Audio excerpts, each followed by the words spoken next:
Hello! Hi all. మీలో ఎంతమంది కొబ్బరి నీళ్ళు తాగకుండా లోపలున్న కొబ్బరి మాత్రమే తింటారో? నేనైతే అదే టైపు. కొబ్బరి నీళ్ళైతే ఇప్పటివరకు అసలు నేను టేస్టే చేయలే. నాకు నచ్చవు. తులసి కోట తీసుకుందామని చెప్పి బయటకొచ్చినాము. ఇక్కడ చాలా రకాలుగా ఉన్నాయి చూడండి. చాలా బాగున్నాయి కూడా. సో, వినాయక చవితి అప్పుడు మా అత్తమ్మ నాకు తులసి మొక్క నాటిస్తే నేను దసరాకు మా ఇంటికెళ్ళి వచ్చేసరికి అయితే ఆ మొక్క ఎండిపోయింది. ఇట్లా అయితే అవ్వదని చెప్పి తులసి కోటే తీసుకోవాలని చెప్పి డిసైడ్ అయినా. మెయిన్‌గా రేపు కార్తీక పౌర్ణమి కదా! అందుకోసమే తీసుకోవాలనుకున్నా. సో, తులసి కోట సెలెక్ట్ చేసుకున్నా. తులసి మొక్క అడిగితే వాళ్ళు ఇదొక్కటే ఉందమ్మా అని చెప్పేసి ఇది ఇచ్చారు. ఇంతకే బాగుందిలే నా అదృష్టం అని చెప్పి అది తీసుకున్నా. ఆ తులసి కోటకైతే 250 అన్నారు. తులసి మొక్కకేమో 100 రూపీస్ అంట.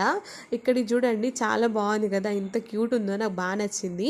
ఇక తులసి కోటలో ఇంకొక 100 రూపీస్ ఇస్తే మట్టి కూడా ఫిల్ చేసి ఇస్తామన్నారు. ఇక అక్కడే ఆ పని కూడా చేసేసి అయితే మొత్తానికి తులసి మొక్క ఇంటికి తీసుకొచ్చుకున్నాక ఇలా మంచిగా కుంకుమ పసుపు పెట్టేసి అయితే నేను ఇలా పూజ చేసుకున్నాను. వీడియో నచ్చితే like and subscribe and thank you so